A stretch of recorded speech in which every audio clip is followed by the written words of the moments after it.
ഫാത്തിമ റളിയല്ലാഹു അൻഹയോട് നബി തങ്ങൾ ചൊല്ലാൻ പഠിപ്പിച്ചു കൊടുത്ത ദുആയാണത്. പനി വന്നപ്പോഴേ, പനി വരുമ്പോ ഒന്ന് ചൊല്ലി നോക്കി. ഡോക്ടറെ കാണിച്ചോളൂ, ഗുളിക കുടിച്ചോളൂ, പാരസെറ്റമോളൊക്കെ കുടിക്കണം, പക്ഷെ ഈ ദുആ കൂടെ ചൊല്ലണം. അതിന്റെ കൂടെ ഇനി ഗുളിക കുടിക്കുന്നതിന് മുമ്പാണെങ്കിലും ആദ്യമായിട്ട് ടെമ്പറേച്ചർ ഒക്കെ കൂടുന്നുണ്ട് കുട്ടികൾക്ക്, വേഗം തലയിൽ കൈവച്ചുകൊണ്ട് 7 പ്രാവശ്യം ഓതി കൊടുക്കണം. യാ ഹയ്യു യാ ഖയ്യൂം ബിറഹ്മതിക അസ്തഗീസ് വമിൻ അദാബിക അസ്തജീർ അല്ലാഹുമ്മ ലാ തകിൽനി ഇലാ നഫ്സി വലാ ഇലാ അഹദിൻ മിൻ ഖൽഖിക തർഫത ഐൻ. അല്ലാഹുവേ, ഹയ്യും ഖയ്യൂമുമായ റബ്ബേ, നീ എന്നെ ഏറ്റെടുക്കണമേ.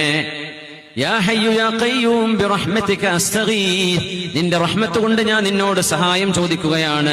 അല്ലാഹുമ്മ ലാ തകിൽനി ഇലാ നഫ്സി, എന്റെ വിഷയം എന്നിലേക്കോ ഒരു മനുഷ്യരിലേക്കോ ഒരൽപ്പം പോലും, ഒരു കണ്ണിമ വെട്ടുന്ന വിഷയം പോലും അല്ലാഹുവേ നീ ഒരാളെയും ഏൽപ്പിക്കല്ലേ. എന്റെ വിഷയം നീ ഏറ്റെടുക്കണമേ. അല്ലാഹുവിനെ അങ്ങോട്ട് ഏൽപ്പിക്കാൻ പറ്റണം.